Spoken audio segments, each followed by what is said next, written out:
ತಿಮರೋಡಿ ಗಡೀಪಾರು ಸಚಿವ ಪ್ರಿಯಾಂಕ್ ಖರ್ಗೆ ಸಮರ್ಥನೆ. ಗಡೀಪಾರು ಸರ್ಕಾರ ಮನಸ್ಸಿಗೆ ಬಂದಂತೆ ಮಾಡಲಿಕ್ಕೆ ಸಾಧ್ಯವಾಗುವುದಿಲ್ಲ. ಗಡೀಪಾರಿಗೆ ಕೆಲವೊಂದು ಮಾನದಂಡಗಳಿರ್ತವೆ. ಕೋರ್ಟ್ಗೆ ಹೋಗಿ ಅಲ್ಲಿಯೂ ಕೂಡ ಚರ್ಚೆ ಮಾಡಲಾಗುತ್ತೆ. ತಿಮರೋಡಿ ಗಡೀಪಾರು ಸಚಿವ ಪ್ರಿಯಾಂಕ್ ಖರ್ಗೆ ಸಮರ್ಥನೆ. ಗಡೀಪಾರು ಸರ್ಕಾರ ಮನಸ್ಸಿಗೆ ಬಂದ ಹಾಗೆ ಮಾಡಲಿಕ್ಕೆ ಆಗೋದಿಲ್ಲ. ಗಡೀಪಾರಿಗೆ ಕೆಲವೊಂದು ಮಾನದಂಡಗಳಿರ್ತವೆ. ಕೋರ್ಟ್ಗೆ ಹೋಗಿ ಅಲ್ಲಿಯೂ ಕೂಡ ಚರ್ಚೆ ಮಾಡಲಾಗುತ್ತೆ. ತಿಮರೋಡಿ ಗಿರೀಶ್ ಯಾರ ಗರಡಿಯಲ್ಲಿ ಬೆಳೆದಿದ್ದು? ಅವರು ಕಾಂಗ್ರೆಸ್ನ ಸೇವಾದಳದವರ, ಬಿಜೆಪಿಯ ಸೇವಾದಳದವರ?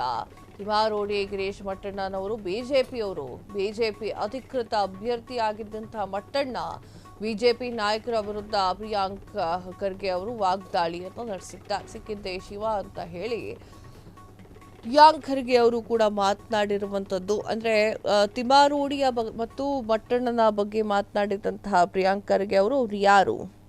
ಕಾಂಗ್ರೆಸ್ ಅವರ, ಬಿಜೆಪಿಯವರ? ಬಿಜೆಪಿಗೆ ಸೇರ್ಕೊಂಡಿದ್ದವರು ಅವರು, ಕಟ್ಟಾ ಬಿಜೆಪಿಗರು. ಈಗ ಅವರಿಂದನೇ ನಷ್ಟ ಅನುಭವಿಸ್ತಾ ಇದ್ದಾರೆ, ಅವರಿಂದನೇ ತ್ರಾಸ ಅನುಭವಿಸ್ತಾ ಇದ್ದಾರೆ. ಮಾಡ್ಕೊಳ್ಳಿ, ತಗೊಳ್ಳಿ. ಗಡೀಪಾರು ಅನ್ನುವಂಥದ್ದು ಹೇಳದ ಕೂಡಲೇ ಮಾಡೋದಲ್ಲ.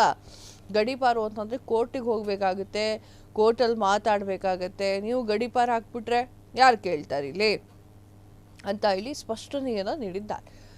ಗಡೀಪಾರು ವಿಚಾರಕ್ಕೆ ಸಂಬಂಧಪಟ್ಟಂತೆ ಸಚಿವ ಪ್ರಿಯಾಂಕ್ ಖರ್ಗೆ ಅವರ ಸಮರ್ಥನೆ ಇದಾಗಿತ್ತು. ಗಡೀಪಾರು ಸರ್ಕಾರದ ಮನಸ್ಸಿಗೆ ಬಂದ ಹಾಗೆ ಮಾಡಲಿಕ್ಕೆ ಸಾಧ್ಯವಾಗೋದಿಲ್ಲ. ಸರ್ಕಾರ ಅಂದ ತಕ್ಷಣ ಗಡೀಪಾರು ಮಾಡ್ಕೊಂಡು ಕೂತ್ಕೊಳ್ಳೋಕೆ ಆಗೋದಿಲ್ಲ. ಕೋರ್ಟ್ಗೆ ಹೋಗಿ ಅಲ್ಲಿಯೂ ಕೂಡ ಚರ್ಚೆ ಮಾಡಬೇಕಾಗತ್ತೆ.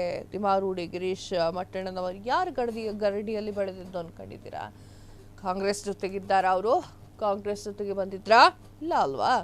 ಅವರು ಕಟ್ಟಾ ಬಿಜೆಪಿಗರು, ಅವರು ಕಾಂಗ್ರೆಸ್ ಸೇವಾದಳದವರ ಅಂತ ಹೇಳಿ ಪ್ರಶ್ನೆಯನ್ನ ಮಾಡಿದ್ದಾರೆ. ಬಿಜೆಪಿ ಅಧಿಕೃತ ಅಭ್ಯರ್ಥಿಯಾಗಿದ್ದಂಥ ಮಟ್ಟಣ್ಣ ಬಿಜೆಪಿ ನಾಯಕರ ವಿರುದ್ಧ ಪ್ರಿಯಾಂಕ್ ಖರ್ಗೆ ಈ ರೀತಿಯಾಗಿ ವಾಗ್ದಾಳಿಯನ್ನು ನಡೆಸಿದ್ದಾರೆ. ಅಂತಂದ್ರೆ ಪ್ರಿಯಾಂಕ್ ಖರ್ಗೆ ಅವರು ಪದೇ ಪದೇ ಈ ವಿಚಾರದ ಬಗ್ಗೆ ಮಾತನಾಡ್ತಾ ಇದ್ರು. ಅವ್ರು ಹೇಳ್ತಾ ಇರೋದೇನು ಅಂತಂದ್ರೆ, ಬಿಜೆಪಿಗರು ಆಗಿದ್ದಂತಹ ಮಟ್ಟಣ್ಣನ ಹಾಗೂ ತಿಮರೋಡಿಯನ್ನ ಬಿಜೆಪಿಯವರೇ ಕ್ಯಾರೆ ಅಂತ ಇಲ್ಲ ಅನ್ನೋದನ್ನ ಇಂಡೈರೆಕ್ಟ್ಲಿ ಹೇಳ್ತಾ ಇದ್ದಾರೆ. ಇನ್ನು ಗಡೀಪಾರ್ನ ವಿಚಾರದಲ್ಲಿ ಅವರು ಒಂದಿಷ್ಟು ಅಧಿಕೃತವಾಗಿ ಮಾತನಾಡಿದ್ದಾರೆ. ಗಡೀಪಾರ್ ನೀವೆಂದು ಕೂಡಲೇ ಹೇಳಿದ ತಕ್ಷಣ ಮಾಡ್ಕೊಂಡ್ಬಿಡೋದಲ್ಲ ಅದು ಗಡೀಪಾರ್ನ ಅಂತ. ಕ್ಷಣ ಕ್ಷಣದ ಸುದ್ದಿಗಳಿಗಾಗಿ ಫ್ರೀಡಂ ಟಿವಿ ಸಬ್ಸ್ಕ್ರೈಬ್ ಮಾಡಿ, ಲೈಕ್ ಮಾಡಿ ಹಾಗೂ ಫಾಲೋ ಮಾಡಿ. ಹೊಸ ಸುದ್ದಿಗಳ ನೋಟಿಫಿಕೇಶನ್ಗಾಗಿ ಬೆಲ್ ಐಕಾನ್ ಮೇಲೆ ಕ್ಲಿಕ್ ಮಾಡಿ.